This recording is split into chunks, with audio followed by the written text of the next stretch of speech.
Ever wondered what thug life looked like in the 1800s? Look no further than Napoleon Bonaparte. This guy didn't just play the game. He rewrote the entire rulebook. Let's dive into some of his most legendary moments. Back when Napoleon was making his mark, the Catholic Church was the ultimate power player in Europe. The Pope crowning a monarch was the biggest deal, a massive symbol of divine authority. So picture this, it's Napoleon's coronation day. The Pope reaches out to place the crown on his head, and what does Napoleon do? He snatches it right out of the Pope's hands and crowns himself. He basically said, "Thanks, but I'll take it from here." Can you imagine the shock in that room? That single act sent a crystal clear message to the world. Napoleon answered to no one but Napoleon. Fast forward to a grand debate. Napoleon is in the middle of a war, juggling military strategies and leading his armies. But a group of politicians decides it's the perfect time to criticize his policies. They're relentlessly attacking him, questioning his every move. Instead of getting flustered, Napoleon hits them with one of the most epic comebacks in history. He famously declared, "Is this the time for petty politics?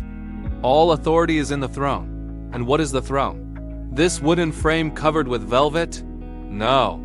I am the throne. He wasn't just a leader sitting on a chair. He was the embodiment of power and authority itself.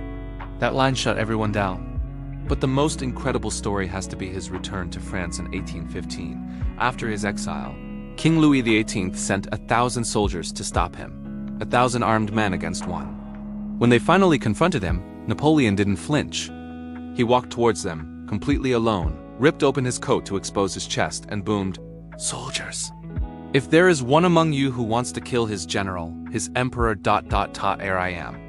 In that heart-stopping moment, not a single soldier dared to raise their weapon.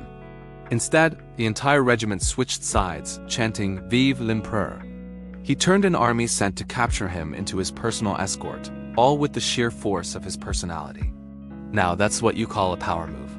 These moments show why Napoleon remains such a fascinating figure. He wasn't just a general. He was a master of psychology and drama. Thanks for watching. If you enjoyed this trip back in time, don't forget to hit that like button, subscribe, and ring the bell so you won't miss our next video. See you then.